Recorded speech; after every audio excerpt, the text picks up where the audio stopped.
the essence of the eternal divine spirit, the one that causes all that exists to exist, the one that is self-existent. How many men have children and the children never meet their father? See, you created a void in that child because you are a part of that child. Black power! Black power! Black power! Black power! Black power!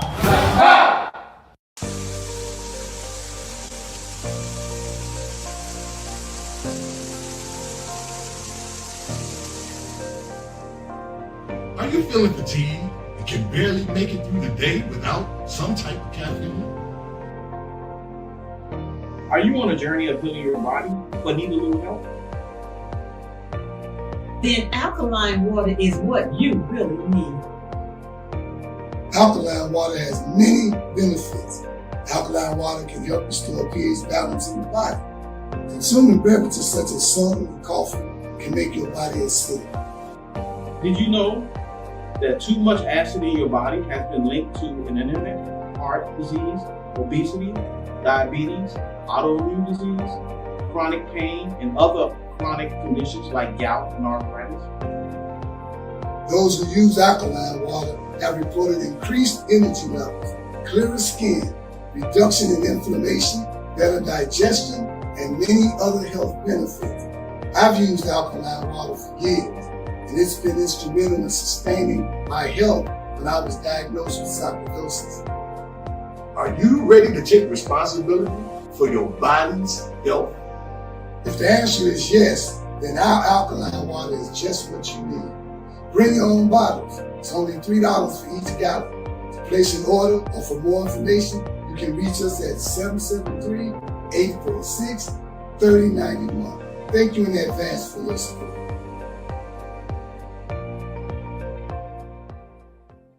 Hi, my name is Sister Ebony Stevenson.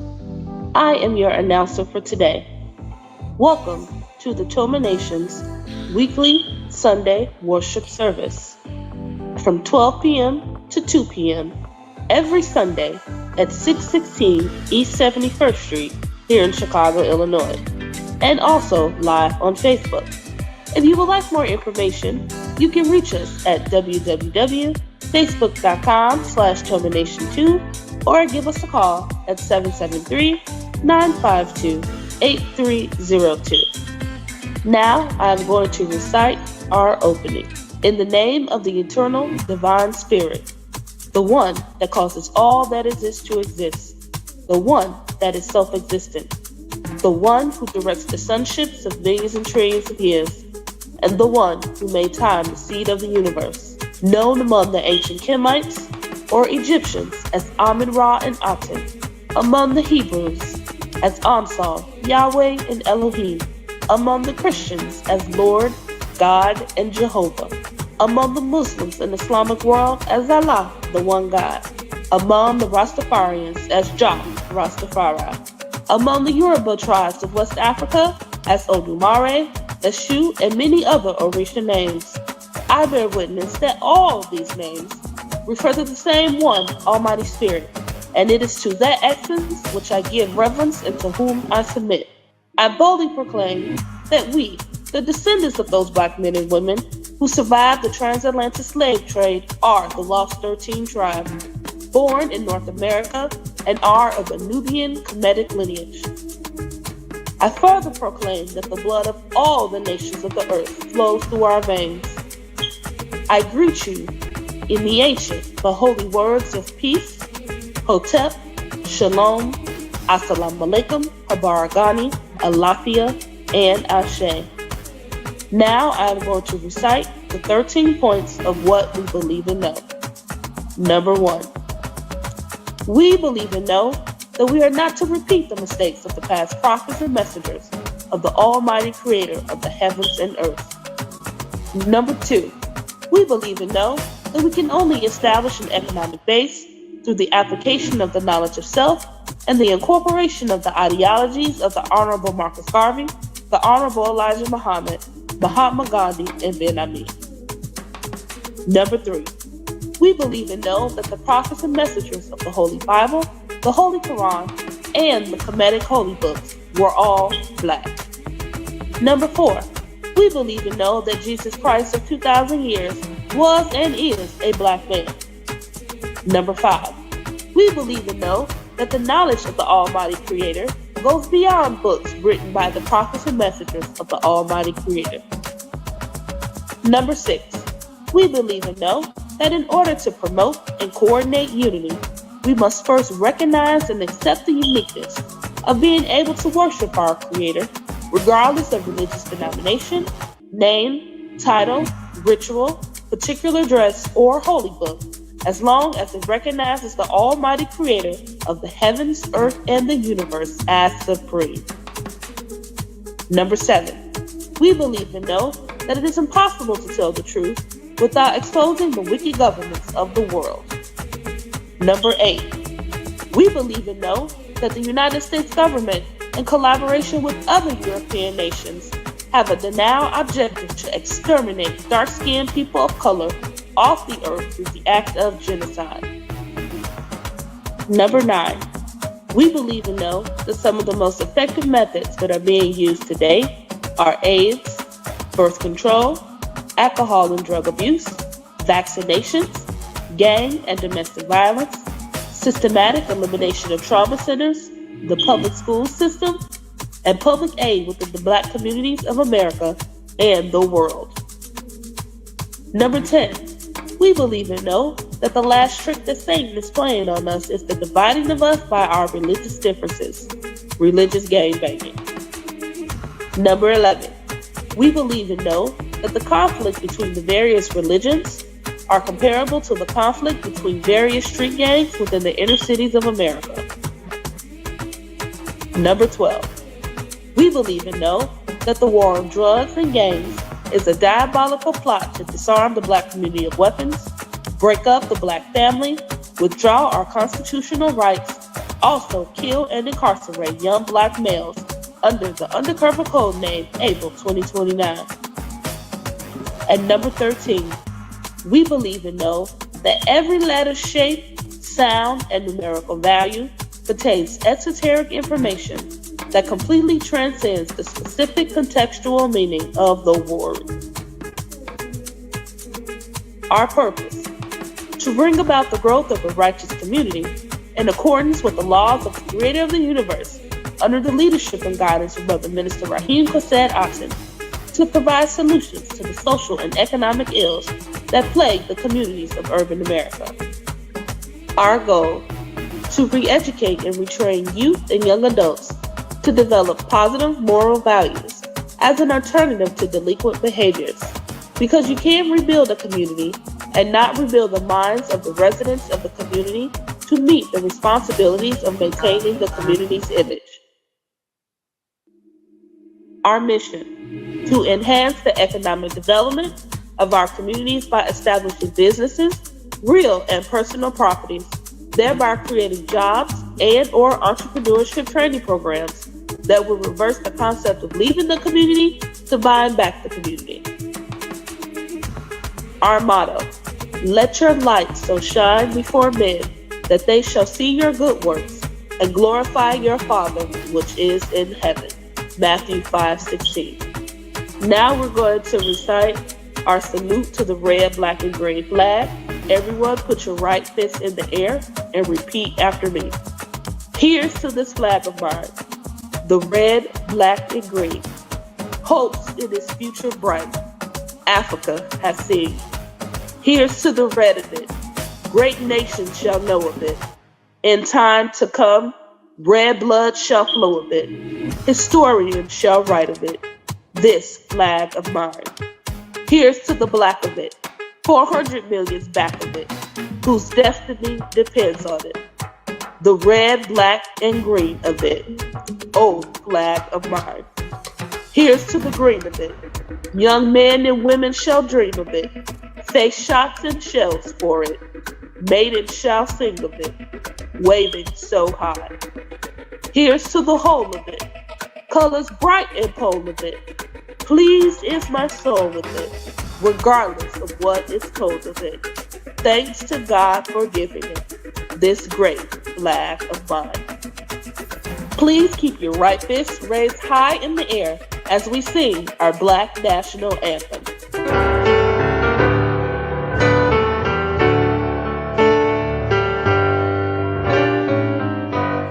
Lift every voice and sing till earth and heaven ring with the harmonies of liberty. Let our rejoicing rise high as the listening skies. Let it resound loud as the rolling sea. Sing a song full of the faith that the dark past has taught us. Sing a song full of the hope that the present has brought us. Facing the rising sun of a new day begun. Let us march on till victory is won. Black power, black power, black power. Black power is the power to define, develop, and defend that which is in the best interest of Black people. Peace and blessings, family. I am Minister Taharka J. Shakur. I am the youth minister of the Temple of Mercy Association. And before I get started today, I would like to again do our opening. In the essence of the eternal divine spirit, the one that causes all that exists to exist, the one that is self-existent, the one that exists within us, the one who directs the sunships of millions and trillions of years, and the one who made time, the seed of the universe, known among the ancient Kemites as Amun-Ra and Aton. Among the Hebrews is Ansof Yahweh and Elohim. Among the Christians is Lord God and Jehovah. Among the Muslim and Islamic world is Allah, the one God. Among the Rastafarians is Jah, Rastafari. Among the Yoruba tribes of West Africa is Omari, Eshu, and many other Orisha names. I bear witness that all of these names and many more refers to the same one eternal divine spirit. And it is to that essence that I give reverence and submit. I boldly proclaim that we, the descendants of the Black man and women who survived the transatlantic slave trade, are the lost 13th tribe. Born here in North America and of a Nubian Kemetic lineage, I further proclaim that the blood of all nations flow through our veins. And I greet you in the ancient holy words of that of our ancestors in peace, hotep, shalom, assalamu alaikum, habaragani, alafia, and ashe. Again, I am the youth minister of this wonderful movement, and I would like to welcome you to Toma Nation's weekly worship service. We are all-inclusive Black conscious movement dedicated to the social, economic, and spiritual survival of Black people in urban America. Founded by our leader and teacher and guide, Minister Rahim Kased Aton, co-founded by Minister Omari Jahi Aton, and our First Lady is Sister Makita Aisha Aton. I am not the main speaker for today, but I do have the chance to speak to you for a few minutes before I have the honor to introduce our speaker with the lecture, Let Us Make Man. But I do want to share a few of the announcements that we have because I think it is very important for the public and those listening to know what we are doing here in the Toma Nation. And I'll start off with this. All righteous members shall observe the month of Ramadan in accordance with the Honorable Elijah Muhammad by fasting in the month of December. The purpose is to keep the righteous members from partaking in the celebration of the falsehood of the birthday of Jesus Christ. Also, to prevent the righteous from partaking in the celebration of the falsehood of Satan Claus, I meant to say Santa Claus. During the daylight hours, the righteous are to abstain from food, drink, and sex until after sundown. It's even more smoking, everything, anything that you do. You should abstain from it in the morning time. The righteous will also abstain from eating meat throughout the month of December. It is clearly stated in the Quran, Fasting is prescribed for you, so you may guard against evil.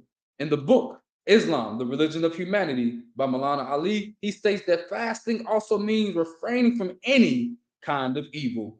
In fact, abstination from food is only a step to make you realize that if you can, in obedience to the Creator, abstain from which is otherwise lawful, how much necessary is it that you should abstain from evil, which was always and forbidden by the Creator? On Sunday, December 25th, the Toma family will hold a day of appreciation from 10 a.m. to 10 p.m. All members and friends, please see Sister Makita, who is the First Lady of the Temple of Mercy Association, if you would like to bring a dish for that day. You are invited to join us on this day to hear the truth about Christmas. While the world is observing and participating in the devil's holiday, as I said earlier, Satan Claus, we will be fasting, teaching, and sharing and reflecting on the upcoming Kwanzaa 7-day celebration that starts on Monday, the 26th of December, till January 1st. Also, you can join us on December 31st as the Toma Nation family holds its annual night of reflection from 10 p.m. till 5 a.m. All members, guests, and friends, you are invited to join us on this day at the Toma headquarters at 616 East on 71st Street. That's also the address for December 25th. It's a Sunday, so we didn't think to add it in there. You know where we're going to be at. To reflect on the last 12 months that the Creator allowed you to experience. The true New Year is in April. More specifically, we say April 1st, because that is when nature begins to spring back from its hibernation. While the rest of the world is observing and participating in riotous living, we'll be teaching, sharing, and reflecting. Those were a few different announcements, but I think I want to take a little bit of time to go a little deeper. We in the Temple of Mercy are holding a fundraiser. Thank you, Sister Ebony. We are holding a fundraiser and it is coming to an end, but it is the holiday season for those who celebrate those type of holidays and as well those who celebrate Kwanzaa.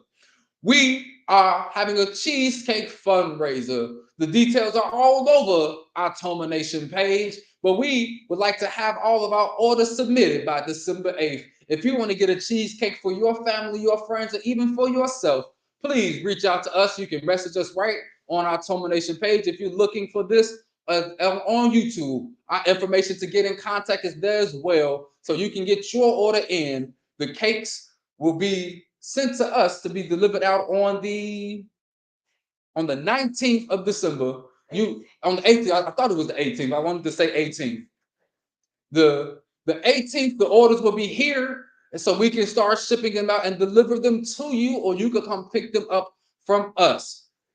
Now, with those announcements, I would mention another announcement, but I'll wait until we got our flyer put together for that one. But I want to go back and talk a little bit more about Ramadan, if that is okay.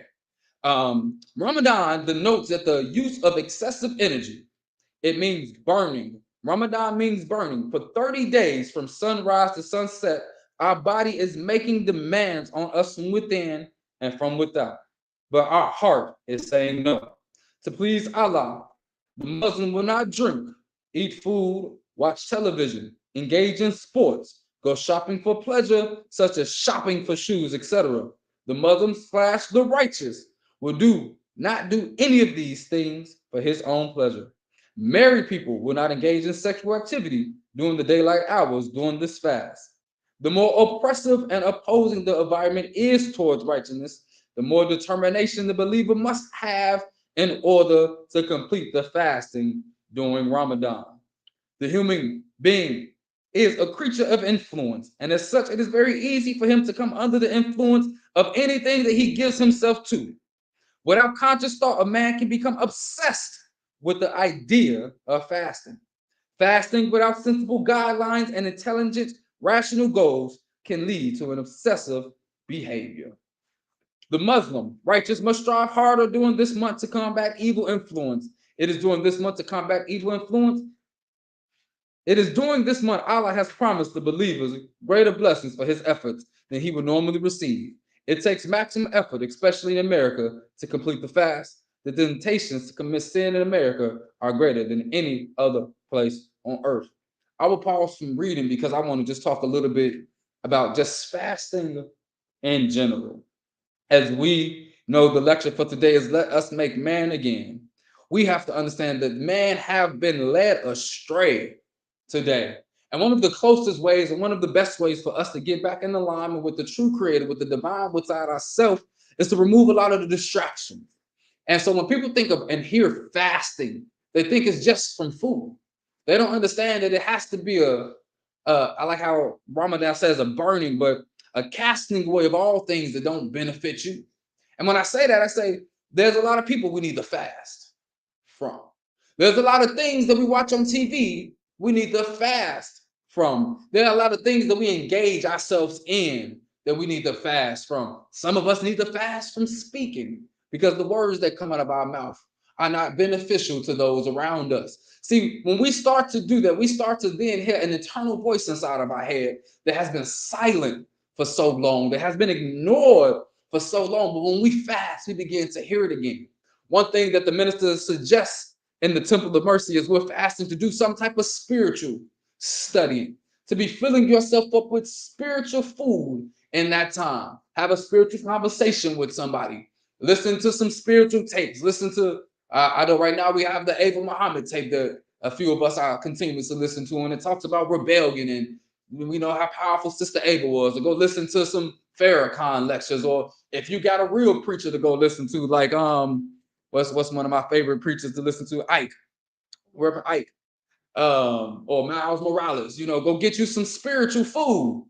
Miles Monroe, thank you. I said the wrong name. Thank you so much. I know I called him Morales. I was talking about Spider-Man. Go get you some black Spider-Man. Thank you, Minister Omari from back there. But you want to fill yourself up on with some other food. One other book that I suggest reading, which is actually a really good time because it also talks about fasting. It's one of the prescribed readings of the Temple of Mercy, called Black Root Science. And I don't know if you've ever heard of the book Black Root Science. One thing I say about that, and it's something that I love the minister has picked up on, we understand the black man and the black woman is gods. But how do we get back to that godship? A lot of us are shown and talk about it, but even in the nation, I don't see them having a framework to get you back to that God level. They'll make you better man, stronger women, but not God. The only person they truly call God in person is Farah Muhammad. They say he is the only person that came as God in person. So they don't have a blueprint specifically to have you become that God again that we forgot that we were. You even look at the Moorish Science Temple. They don't have a blueprint for you to become that God that you have always been. I was so happy when I joined Toma Nation years ago, because I seen that there was a blueprint that the minister put into place to help us get back to having that spiritual reawakening, to go from the beings that we are to those spiritual beings that we are supposed to be, the supreme beings, thank you, that we are supposed to get back to, knowing that our ancestors were the vice lords of the universe and of this planet, that we used to control things. We have to really look at that scripture when they say the last shall be first. And I don't want to go too far into Black Root Science teachings, but we just was studying it in our last Friday session. And one of the major things that I really want us to pay attention to is religions, right? We have to come out of them. The black man and black woman. Because if we are gods, why are we reading books that tell us about a God if we are the gods? So I want to go a little bit into that. How much time I got, Minister Omar? I'll take this 6 minutes to go deep into that and what I'm saying with that. Because in my message this morning, I've gotten into a habit of sending grand rising messages to uplift people's spirits in these last few weeks, because whenever I'm going through something, I end up noticing that if I uplift myself with something and send it out to other people, it also helps them. And so this message this morning, the creator got me because I thought I was going to put this whole message together to tear down the white man's religions and such and such. He said, no, don't send that message. Just post that on Facebook. But then send a message, just inviting people to listen to class today. I said, okay, I'll do it that way. But in that message, I mentioned that the way that again, we use these books as guides, correct? These are beautiful guides to them. But even the God that is mentioned in these books is a specific God. It's not the God, it is a specific God. And I say read Black Root Science because it explains that on a deeper level. And the reason I say it explains that on a deeper level, and I'm going to go a little bit into it, then Minister Mars is going to bring this powerful message, let us make man again. Because in that book, it says, in the beginning of Genesis, it tells us, it says, let us make man in our image. So let's look at who is the us and what man were made. At that time period, there's a theory that, well, I accept it to be true. But there's stories about it that could be mythology. But there's a person that some people call the big head scientist. But I know he was just like us, a god, a black man who was a little upset and decided to do something a little different. He took a group of 60,000 people to an island called Palan, and he told them, let us make man in our image. See, a lot of things that we don't know about the Bible, and they tell us that these are books, both the Quran and Bible were translated from something else. And what I understand about how translation work, and I like how Black Root Science broke this down a few weeks ago when we had our study, it says it's hard to trace something going backwards. So if I was trying to figure out what something meant, I can't use English as the ground to say what it's saying. Because there's some words in English that ain't in other languages, and there's some words in other languages that ain't in English. Do you know in Africa they have over like 17 words for love and the different types of love, but all we got is love.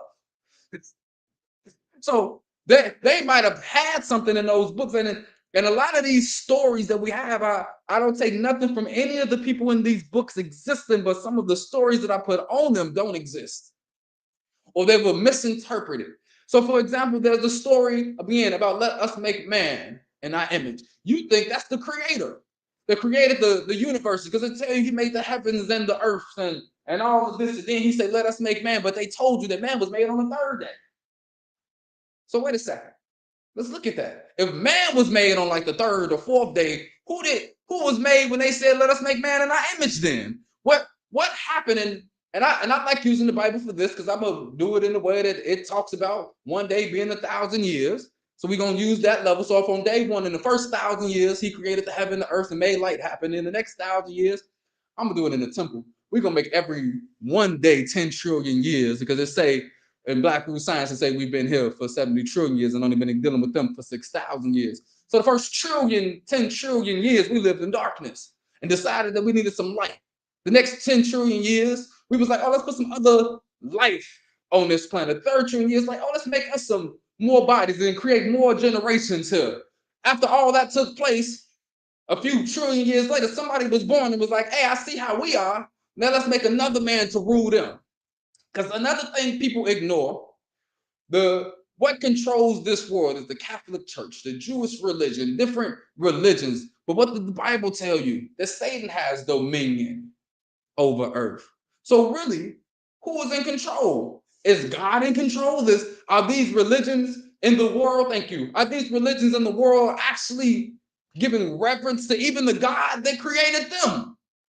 They're not even giving reverence to the God that created them. They're giving reverence to themselves. They created these religions to control and bound people. We have to release those bounds that are on the black man and the black woman.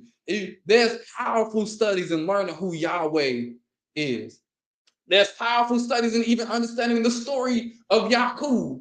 But the same way how we have to get our people to see Jesus is not our Lord and Savior, but our brother, it's the same way we have to get people to understand that Yahweh is just our brother. He might be, and one of the last things I like to say on this point, dealing with that, we have to understand that we've always had a system as people. Black Root Science breaks it down as elders, chiefs, and judges. I like to say, technically, one elder was given the potentiality to govern Earth for 25,000 years. We learned that the Earth has cycles of 25,000 years. Everything changed in the temple from the Honorable Elijah Muhammad. And according to Black Root Science, that's the lineage that the person gets to be the king.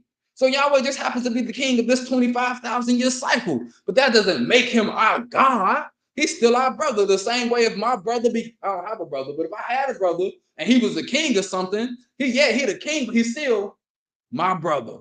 And that's the deepness of it. We have to see that we being brothers and sisters, and that's why the ministers say that the most efficient and powerful word that we can call each other is brother and sister. And once we get back into that divine union of one another, we'll see God for what it truly is, as us, always being within us and us being able to bring it out. But with that being said, I will be leaving you and I will be bringing to you the co-founder of this powerful movement, who has been, you see his picture right up there, who has been in this movement for the last 30 years, helping our leader and teacher and guide bring messages and keep the foundation of this movement together, along with our First Lady. So stand to your feet if you are in this room with me, and if you are in this Facebook land, snap your fingers, clap your hands, as I bring to you our minister, Omari Jahi Aton.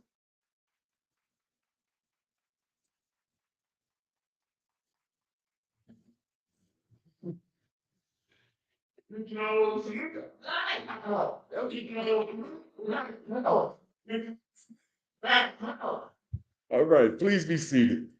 Thank you, Minister Harkin, for that introduction. Oh boy.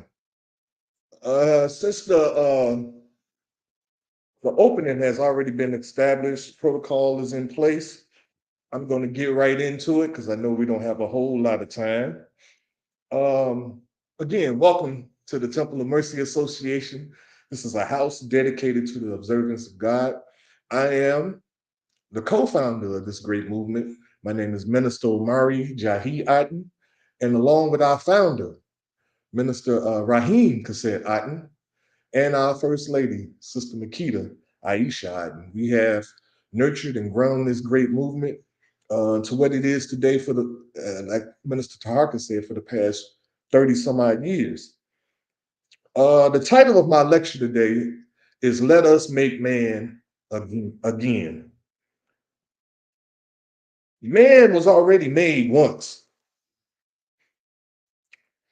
but just like soap, I don't know where this is going, but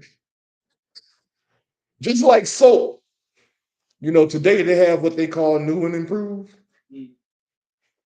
But when I look at humanity, I don't know if that's an improved version.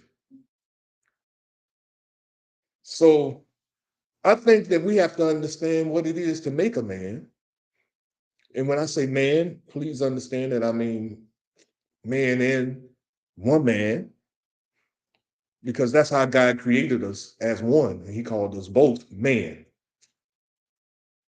So the foundation of this, one of the foundations, I should say, that this movement is built on or built upon is based on a vision that our founder, Minister Rahim Kasset Aton, he received a vision from our creator that instructed him to find peace within themselves and then to teach others to find that peace as well within themselves. Peace of mind, brothers and sisters, is something that you can't go in the store and purchase. Peace of mind is a feeling of being safe and protected. A lot of people get security systems in their home. And one of the reasons they get this security system is because they want to have some peace of mind. Yes, sir. They want to have some peace of mind that their home is secure to the point to whereas when they're asleep, they won't wake up to somebody standing over them. They feel safe, and this is a physical peace, and of course mentally you feel at peace. But now, what is the opposite of peace of mind? And then we want to look at, is this something that we're actually experiencing and living right now today, the opposite of peace? Let's look at this. Check this out.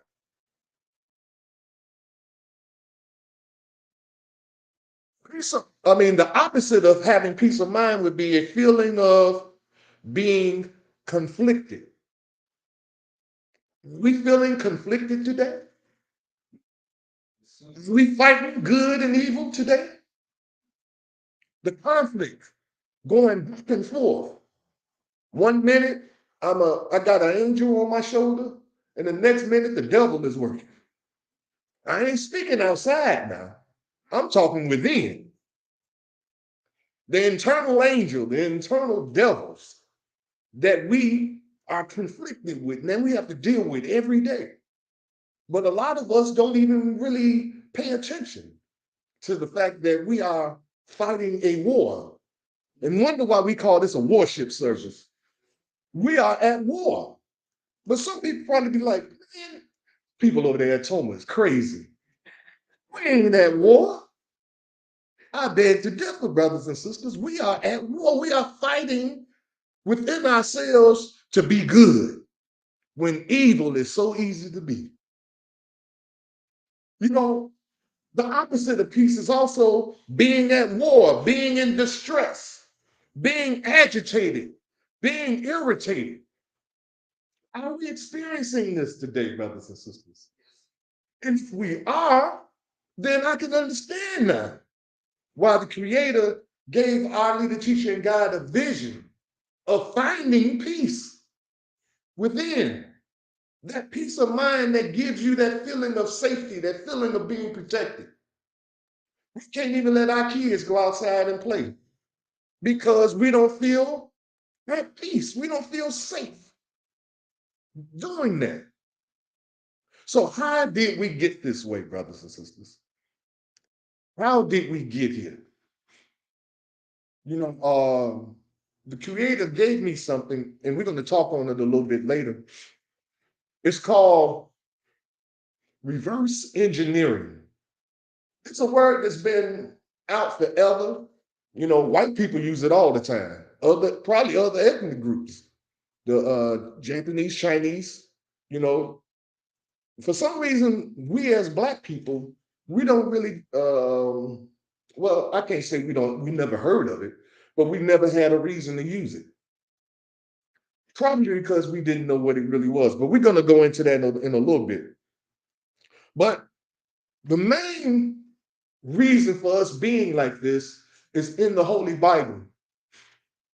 Jesus spoke of it in the book of Matthew, chapter 24, verses 4 and 5. And we quote this scripture all the time, but I wonder if we really understand what the real value of it. Verse 4 reads, "And Jesus answered and said unto them, Take heed that no man deceive you. For verse 5, for many shall come in my name, saying, I am Christ, and shall deceive many." Excuse me. Now, deception, brothers and sisters, deception is a very powerful thing that we are. My last lecture that I gave last month was what was the name of it? What we've learned to live with. We've learned to live with the wrong. And deception is one of those wrongs we've learned to live with. We've learned to live with the fact that people lie to us. We've learned to live with the fact that people aren't always what they seem to be or present themselves to be to us. We've learned to live with that. We've accepted that. But when God created humanity, and when he created us in his image and after his likeness, which Minister Harker was kind of alluding to earlier, because if you really read in the Holy Bible, in the book of Genesis, there seems to be two creations that took place. One was where God created man in his image and after his likeness. and gave them dominion. And the other one, he said that he made man from the dust of the ground and breathed into his nostrils, and he became a living soul. I'm scratching my bald head now because I was led to believe that there was only one creation. But that's not my lecture. I just wanted to bring that point out. You know, like that talk show host used to say, what is his name? Hey man, Arsenio Hall used to say something that just make you say, you know, we're gonna drop that little nugget and we're gonna keep it moving. But look, truth is what God created us. He created us in truth and in righteousness. And in John, the book of John in the Holy Bible, chapter 8, verse 32, it said, ye shall know the truth, and the truth shall make you free. Well, let's just hear that verse, and they say it shall set you free. But it's actually make you free. Because see, to set you free means somebody let you free. To make you free means you did the work and made it happen. You did it. You made yourself free. Make yourself free. And so, in this understanding of deception and falsehood, it's an act or statement that misleads. See, when you deceive somebody, you're misleading them. And the more I say this, the more I think I'd be hurting people's feelings. But I don't mean to. I don't mean to hurt nobody's feelings. I'm just speaking the truth about when you wow. Mm. Oh, the creator boy, he's something else, man. Ah, when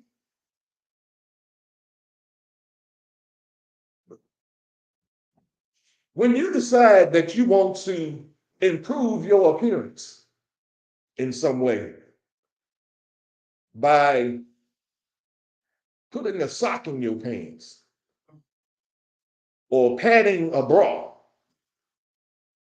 it's deception. When I see a lot of sisters with these eyelashes, they don't like their hair, how God made their hair, so they wear wigs. Or we get extensions. Or I seen this movie and I spoke of it last week. It's called I'm Gonna Get You Sucker. Whereas this brother, he took a sister home, and they were gonna do like most sinful folks do.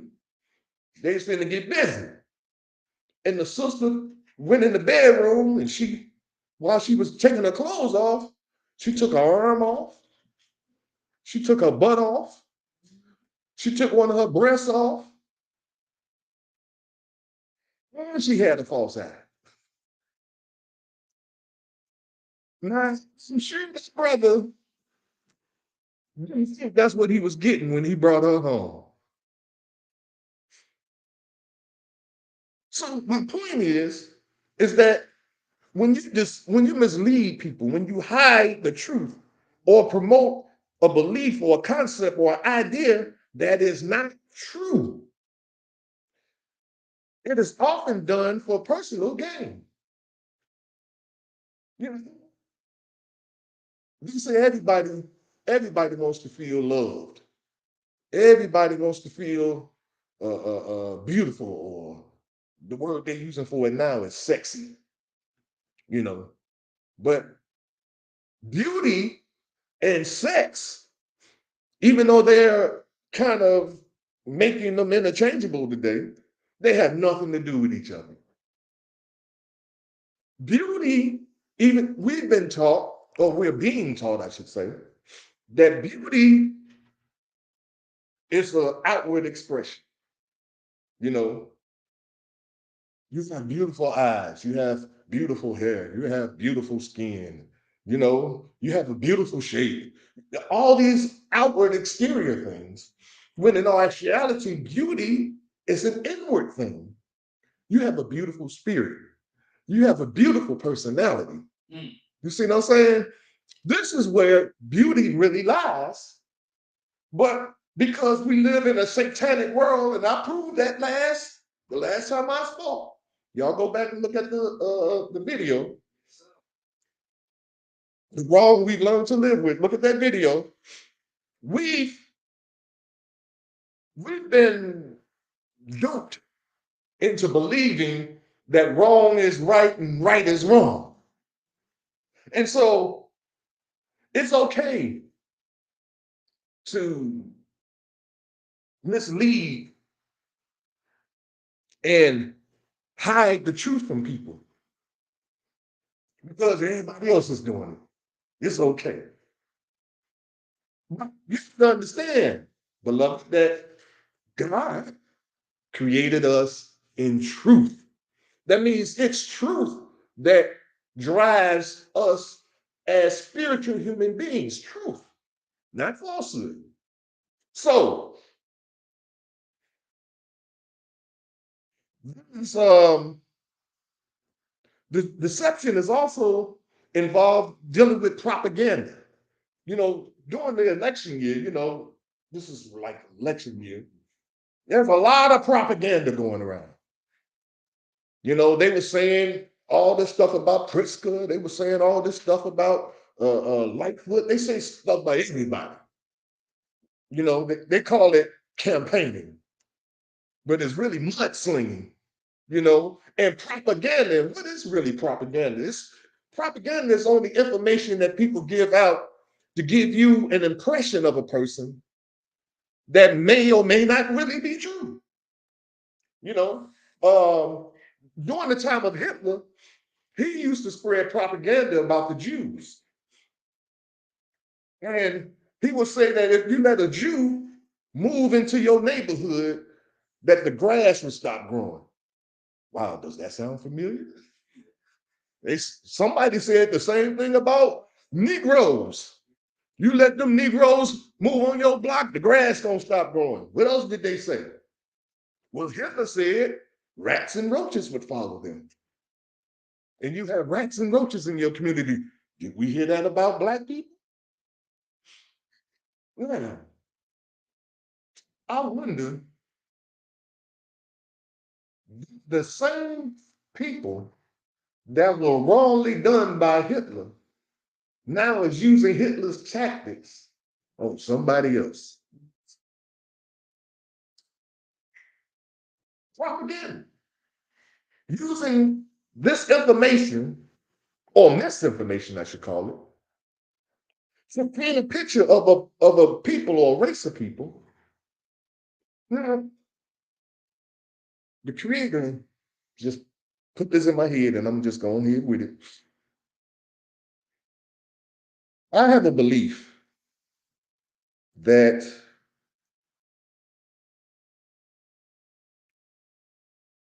people that are victims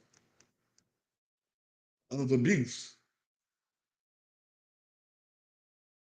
there's a large percentage of those abused victims that will in turn evolve into becoming a person that inflicts that same victimology on somebody else. Now, what am I really saying? I'll give you a perfect example. And for some reason, the world that we live in seems to understand it when it comes to other races other than us. R. Kelly was abused by his sister when he was young, molested, raped by his sister. As he grew up, those tendencies, then he began to become the thing that he hated. He didn't like the fact that his sister molested him. He became a molester. Mm, Is that a sickness? It sounds like one to me. But for some reason, the rulers of this world, the people that make the laws, the people that run this country, seem to understand it when it's a white person. He's ill, he needs help. He needs to go into a detox center if he's an alcoholic or a drug addict. He needs to go and have some counseling, some kind of therapy. If the things that he's operating with is from a psychological perspective. But when it's us, therapy is not even an issue. They didn't even think about therapy for R. Kelly. And it's open knowledge. Everybody knew this. I hope everybody knew this because I didn't think it was a secret that he was molested as a child and never got any help. Now, how many people have become a predator and a pedophile simply because they were exposed to it as a child? And I'm saying that everybody that was molested becomes a pedophile. No, I'm not saying that. I'm saying that it happens. And if it happens, brothers and sisters, then we have to understand that it's happening and we have to put something in place in order to correct the wrong that has been done. This is again why, remember I said earlier, keep this concept in your mind and really study and research it. Reverse engineering. When reverse engineer something, you take a finished product, you don't know how it ended up like this. See, I'm gonna give you a better example. My favorite cake is a pineapple cream cheesecake, right? You ain't never had nothing like it in your life. I'm telling you. If you eat, I'm just like that. I tell you, the best cake on the planet. Pineapple cream cheese, right? I have no idea how to make one. I don't even know how to make a cake. But if I wanted to make a cake, I would start with a finished product, right? And to reverse engineer, you would start with, okay, I know I need pineapples. I know I need cream cheese, right? See, I'm going in reverse in order to figure out how to make the finished product. What else do you need to make cake? Eggs, right? I think you need eggs. Flour. I tell you, I know how to make a cake. I have no idea, but I think it's eggs and flour and vanilla extract or something. Is that yes? And so if I've figured out all these ingredients is needed in order to make the finished product, I have just reverse engineered this pineapple cream cheesecake. Now, the only thing I have to do now is figure out how much did the person that made this used in order to get it to taste like it's tasting. So that means I got to do some experimenting.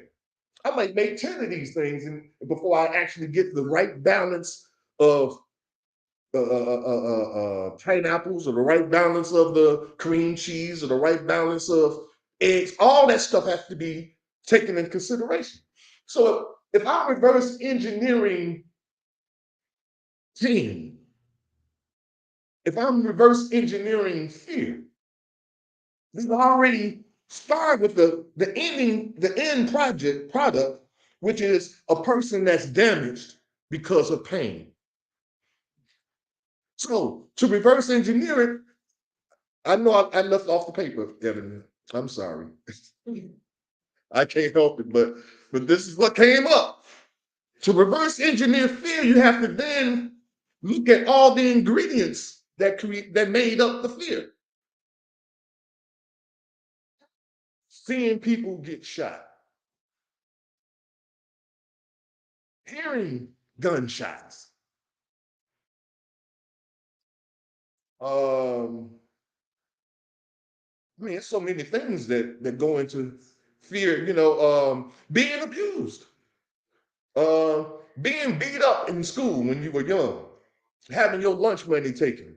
You know, um, being made to believe that at any point on your job you can get fired for any little mistake. You see what I'm saying? Say again. Seeing your parents abuse or seeing one parent abuse the other. You see what I'm saying? It creates a fear. Now, in order to figure out or to know, because see, now we're not trying to reproduce fear. We're trying to now get back to where we were before all these ingredients were applied to the cake. Because see, I could put some other things in the cake, and my pineapple cream cheesecake would be something else. You see what I'm saying? So I guess what I'm saying is if I added all kind of other things to my pineapple cream cheesecake, walnuts, nutmeg, all kind of different stuff, if I added all that stuff to it and it messed up my pineapple cream cheesecake where it ain't pineapple cream cheese no more, then my reverse engineering would be to take the nutmeg out, but I got to know it's there. I have to get rid of the walnuts, but I have to know that it's there. I have to accept the fact that it's there. And then reverse engineering would be taking those things out so that now that once I do that, I'll be back to my original pineapple cream cheesecake. Let us make man again. See, we can make man again. All we have to do is take out the crap that Satan put in. This thing about sex, you know, I, I ask anybody, any Bible scholar, whoever, to show me in this book what God taught man and woman to have sex. I got $100. If it can show me, and I know people don't say, be fruitful and multiply. That's the crap everybody keeps saying. That means sex. That's what that means. Okay. Now we got a young man in the audience right now. How old is that young man? He's about 3, 4, so, okay, he's 3. If I told that young man be fruitful and multiply, is he gonna know how to have sex? So show me how being fruitful and multiplied turns into sex. It don't make sense, brothers and sisters. We have to think for a change. And if that's your only defense, and nowhere in here can you see where God taught man and woman to have sex, then how did we learn? How did we learn to have sexual intercourse? In the beginning, they said we had on fig leaves, and I mean, no, we were naked. I'm sorry, we were naked. But then after this proverbial eating of the apple, all of a sudden we decided that we need to cover that stuff up. You know, if we look in the Bible, in the book of Genesis, I believe it's chapter 3. I'm gonna go through it real quick. It talks about a serpent that beguiled, oh, here it is again, deceived, tricked, goes to some other words, Eve, tricked up. I'm going to read this for you. It says, in chapter 3, it says, and this is the first verse. It says, now the serpent was more subtle, and we know what subtle is, slick. He was we call it Slick Willie. I ain't talking about you, Will. He was more subtle than any beast of the field which the Lord God had made. And he said unto the woman, let me stop right there real quick. Now, we all know that serpents don't talk, right? Serpents don't talk, even though as kids, we are programmed to believe that animals talk. Charlotte's Web, pigs and Dr. Doolittle, all these animals talking, right? We were made to believe that animals talk, but when we get a little older, we come to the reality, like we do about Santa Claus, but that's not my conversation. We come to the reality that it's not real. Animals don't talk. Now, they're talking about a serpent talking to Eve. Now, this don't make sense, but we let people teach and preach to us in this without question, saying, but if serpents don't talk, then how is this serpent talking to Eve? And the usual thing, well, with God, anything is possible. Back in the biblical days, they could talk. You wasn't there, so you just got to accept it, right? No, but there's another option. Do you mind if I give you another option to what this really was about? Have you ever heard somebody refer to a person as a dog? That nigga a dog. Negro's a snake. Is he a real snake? Is he a real dog? He's exhibiting the characteristics of a snake, meaning that he's a slithery type nigga. He's don't give a, like dogs. Dogs will screw anybody, anything. Anything with a hole. That's the definition of a dog, ain't it? So if this was a person in the garden, this exhibiting serpent characteristics. It said he was soft. Serpents, forked tongue? Truth with one side of the tongue and then the lie on the other side, and they work together, causing deception. So if this was a dude, I'll be making real clear. There's a dude in the garden talking to Eve, right? Now, with that understanding, now let's read the rest of this and see if we can make any sense out of it. And he said unto the woman, yea, hath God said, ye shall not eat of every tree of the garden. And the woman said unto the serpent, or dude, we may eat of the fruit of the trees of the garden, but of the fruit of the tree which is in the midst of the garden, God has said, ye shall not eat of it, neither shall ye touch it, lest ye die. Okay, now let's look at this. They're talking about eating fruit from trees, right? Everybody talking about this forbidden fruit, which they say is an apple, right? Now, think. This forbidden fruit is an apple whose logo is an apple with a bite missing. Come on now, y'all ain't making the connection.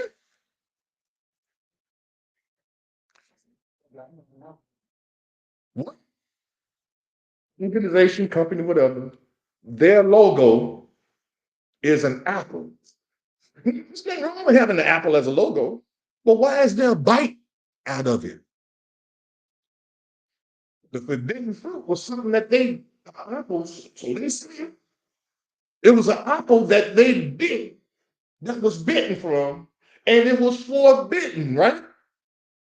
So you tell me, if this book that's supposedly written with God's inspiration or whatever, if this book says that this fruit was forbidden, then what do you think about the company that carries the logo of something that's forbidden?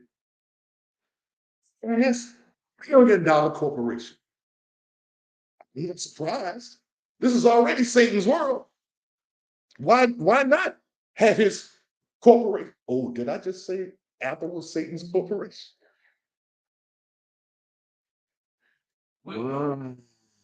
Steve. You know what? I try to make sense out of stuff. I just take stuff for face value, what people tell me, and take what I'm saying for face value. Research it. But I'm seeing here that there are trees, and Eve is saying that God said that they could eat from the fruit of the trees of the garden. Now, is this really about trees and fruit? What's being said here? If it is, then you can continue on without understanding of the Bible that don't make sense. I mean, let's just be real. This don't make sense. Serpents don't talk. Now, if you go a little further, you'll understand why these trees in the garden couldn't be trees. You read a little further, you see if you agree with me. It says in verse 4, and the serpent said unto the woman, ye shall not surely die. Oh, I'm sorry, I got to go to verse 3. It says, but the fruit of the tree that is in the midst of the garden, God said, you shall not eat of it, neither shall ye touch it, lest ye die. There we go. And the serpent said unto the woman, ye shall not surely die, for God doeth know that in the day that you eat thereof, then your eyes shall be open, and ye shall be as gods, little g's, not a big G, knowing good and evil. And then the woman saw, here it is, verse 6. And then the woman saw that the tree was good for food and that it was pleasant to the eyes. And the tree to be desired to make one wise. I'm sorry. This tree makes you wise. I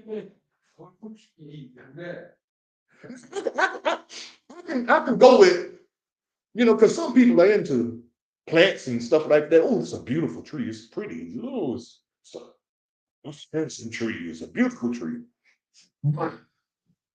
A tree to be desired to make one wise is not a description that you would get from a tree. Trees don't make you wise. Even if you eat the fruit of the tree, you ain't finna be wise. So that means, what is really being said here? What is this tree? And then what are we talking about? I mean, because let's just be real. My son is my fruit. Fruit of my horns. I've heard that too.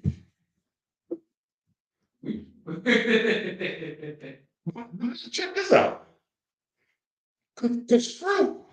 Because they're talking about something that you are consuming, that you are eating, right? Now, is fruit or food the only thing that you eat? You're eating right now. Yeah. Y'all eating my words. You either gonna eat them or you're gonna spit them out. So that means fruit also can be defined as doctrine or teaching. Now, if fruit is actually dealing with teaching, then now let's go back to forbidding fruit. Forbidding teaching was being taught in the garden that Adam and Eve was not supposed to receive. And that forbidding teaching caused them to realize they was naked.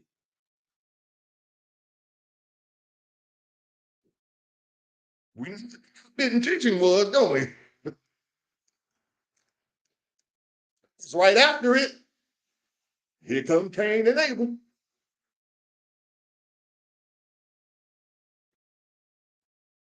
They didn't just pop by osmosis. So she took this root, drink, teaching, thereof, and eat, and gave it also to her husband with her, and he did eat. So this Negro, I'll just say that, because we don't know, well, we'll just leave it at that. In the garden, he looked at Eve, it's like, what's up, sweetie? You know, before I even go there, we need to deal with the tree part. Why do they refer to these things as trees and the fruit of the tree? Now, are we familiar with a thing called a family tree? Does that represent some tree that's sitting in the backyard and everybody say this is our family trees? You know, no, we know that's not what that's talking about, because this ancestry thing deals a lot with family tree, right? And if you look at trees, trees have a root, right? Families have a root. There's what is it called? A patriarch or a matriarch of the family, and they, the oldest in the family, represent the root of the tree. Now, branches begin to stem from the tree. Y'all know from ancestry, they use trees as a mean to show you how your cousin is a branch over here, and you got cousins over there, and then they break them down into little leaves and all of this stuff, right? So now, if this tree in the garden that we're talking about, and God is telling Adam and Eve, you can learn from and be taught by these trees or these individuals, these families that are in the garden. But the one that's in the midst, excuse me, of the garden, you shall not, what did it say? It says, you shall not eat of it, neither shall ye touch it, lest ye die. So now, let's look at Satan, the devil. He was cast out of heaven to the earth. I got about 20 minutes. Now, during this time, brothers and sisters, we need to know where what do you think Lucifer, Satan, whoever, where he came to on the planet Earth when he got kicked out and received dominion over the earth for 6,000 years?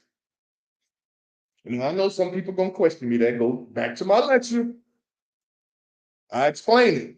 And it's again, another reason why we read the Bible and the Quran.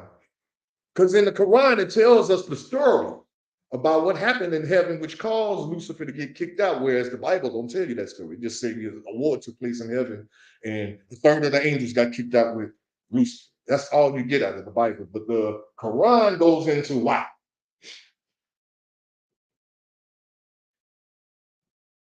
So, I was reading.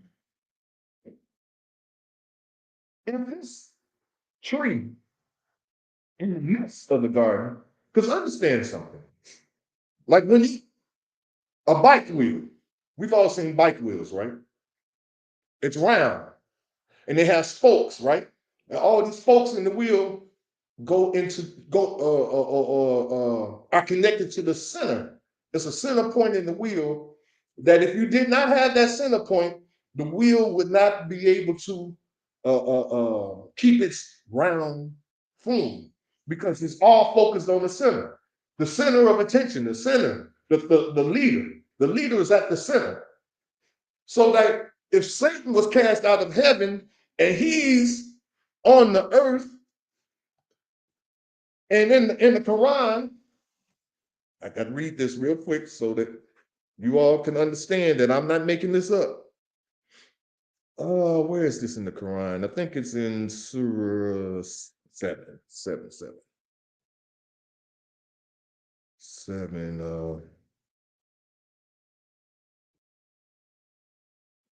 Give me a minute. I didn't prepare to teach on this. So give me a minute. I was not prepared for this. I was teaching on something else. But still, this is let us make man again. Let me see. Do I see it? If I can't find it, I'm gonna just quote it. Maybe it's 11.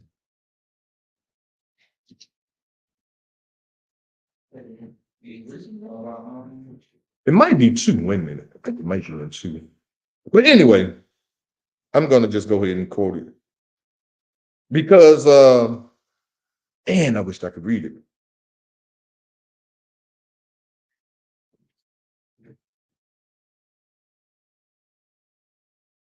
Okay, I don't know.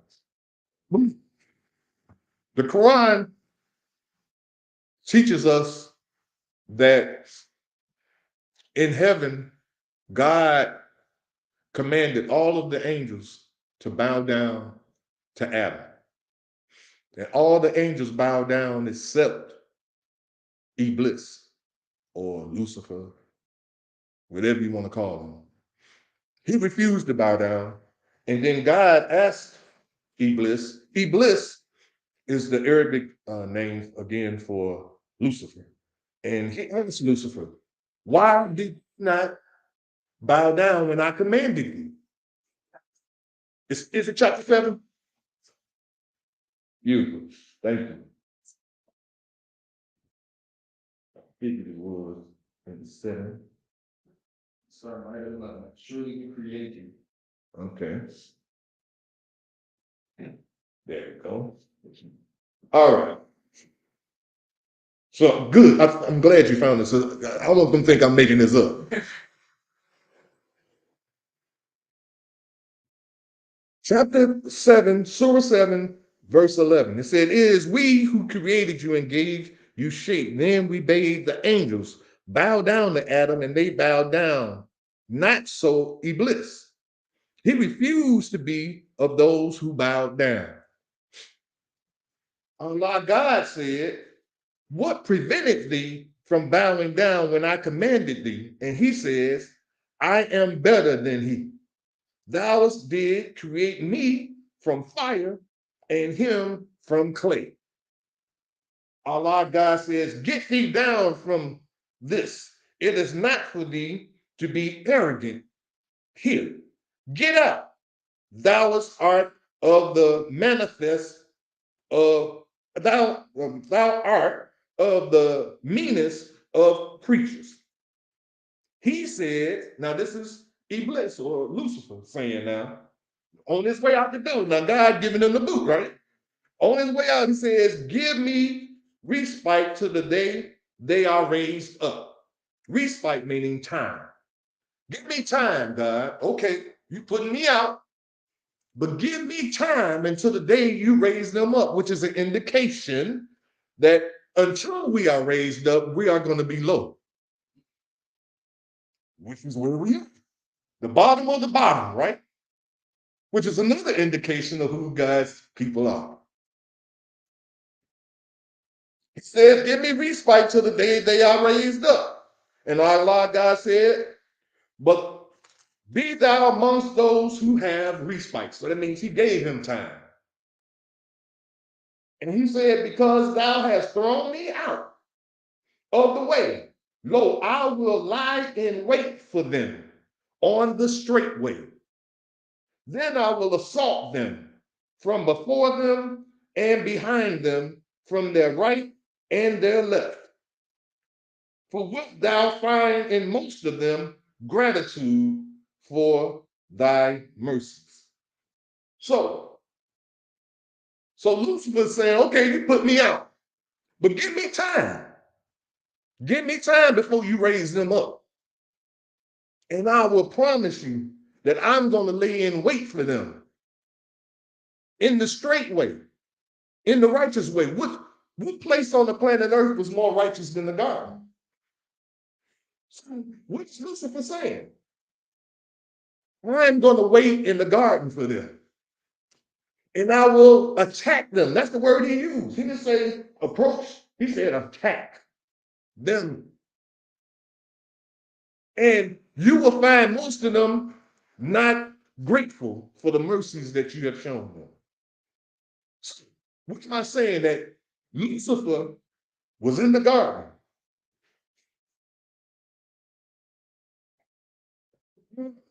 He, being the most subtle of creatures, approached Eve and deceived her into believing that if she ate of his doctrine, his teaching, that she will be a God just like God. Now, do we see where this feminine's equal, what's it called? This 50-50, I'm just as good as you. You're not no better than me because you're a man, I'm a woman, and we equal in this thing. Equality. See, this is the seed that Lucifer or Satan, because when he got to the earth, his name changed. Satan planted in Eve in order to get her to eat or to receive what he was teaching. Wow. He tricking you. He holding you back. Girl, what's the other term he used? He don't want you to be great. He's holding you back. He lying to you because if you get what I'm teaching you here, sister, you're gonna be a God just like him. And she like, oh, and so this is the beginning of it.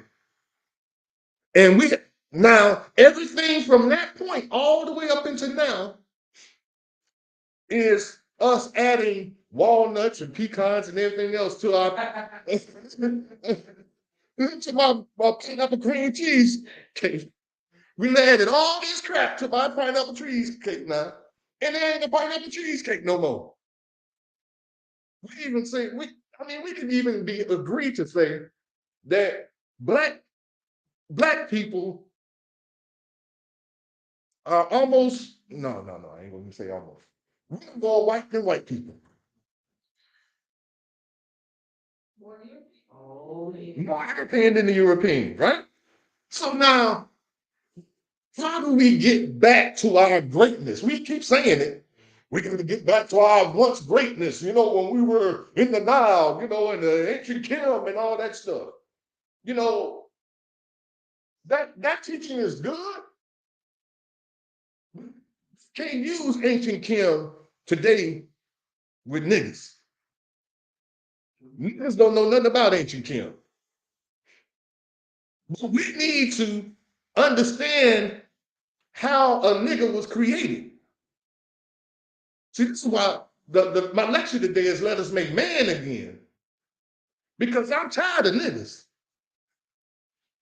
So we need to reverse engineer this nigga back into a man.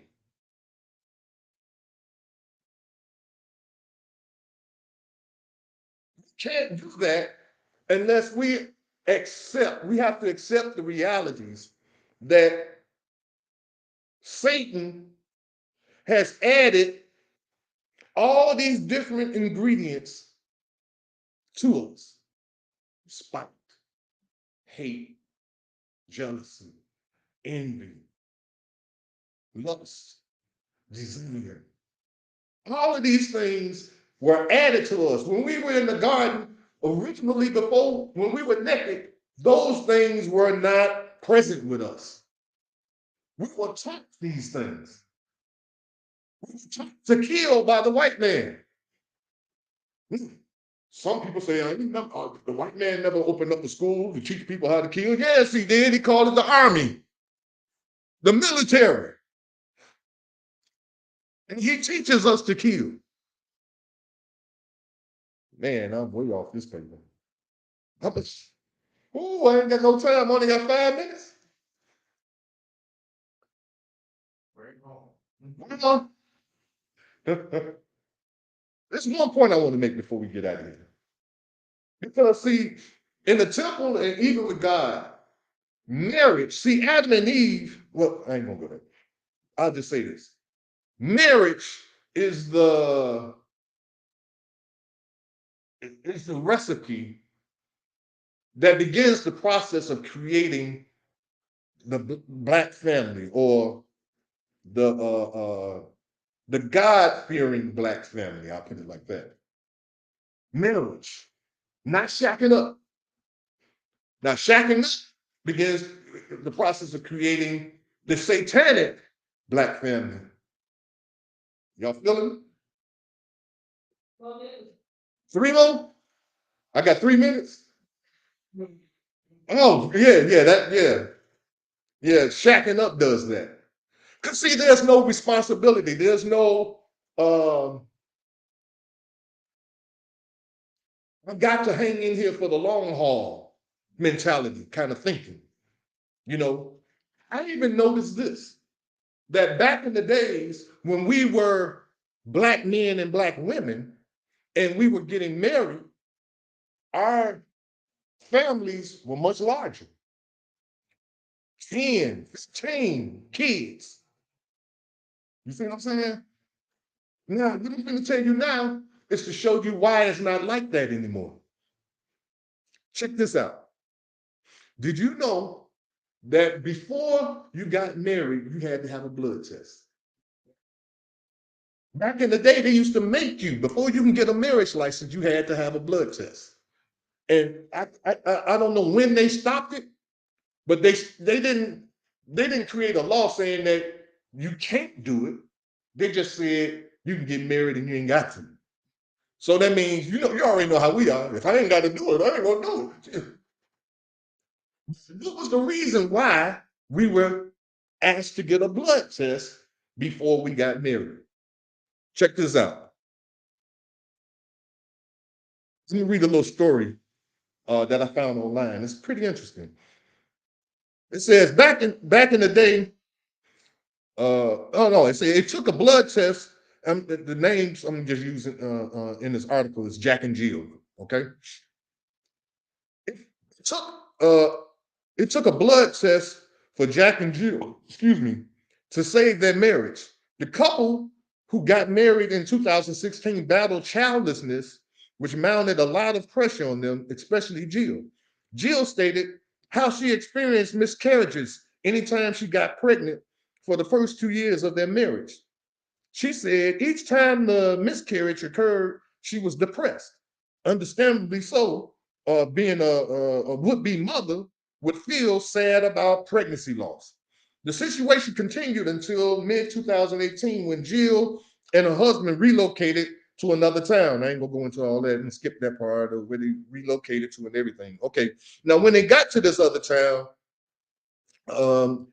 they were advised to visit a consultant who asked them to do a blood test, which they never did before they had got married.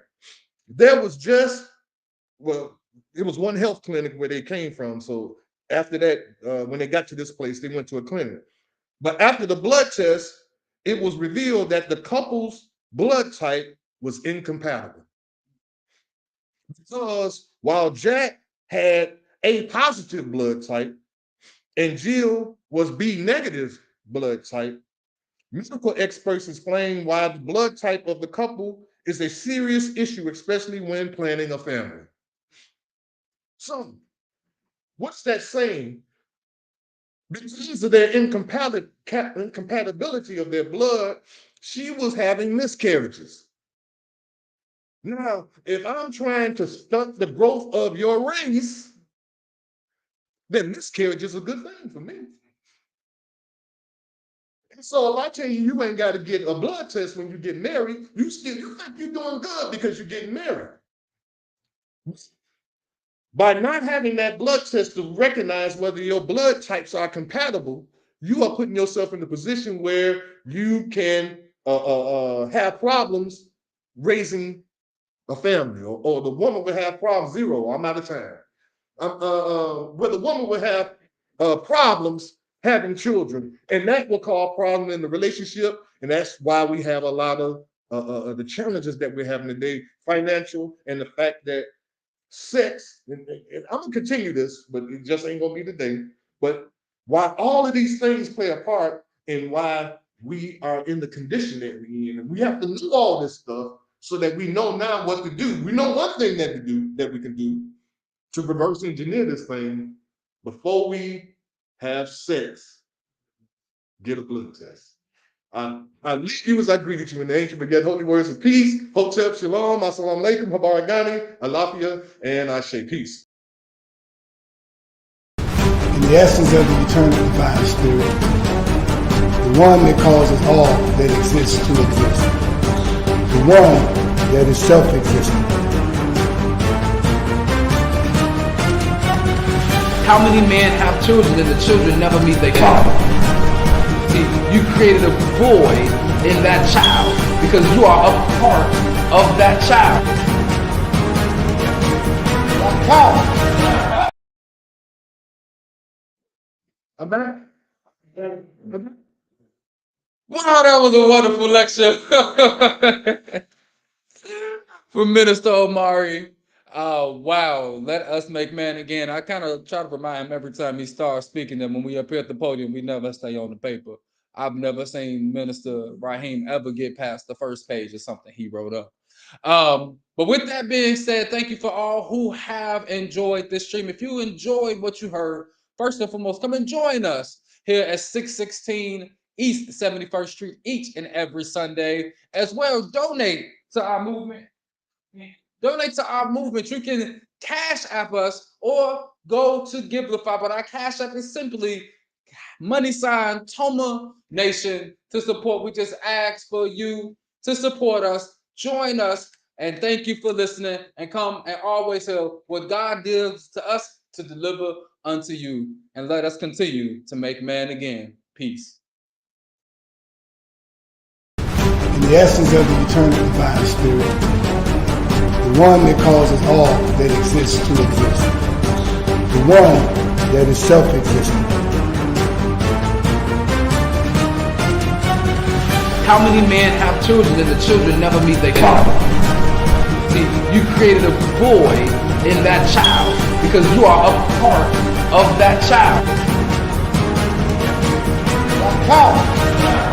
Black power! Black power! Black power!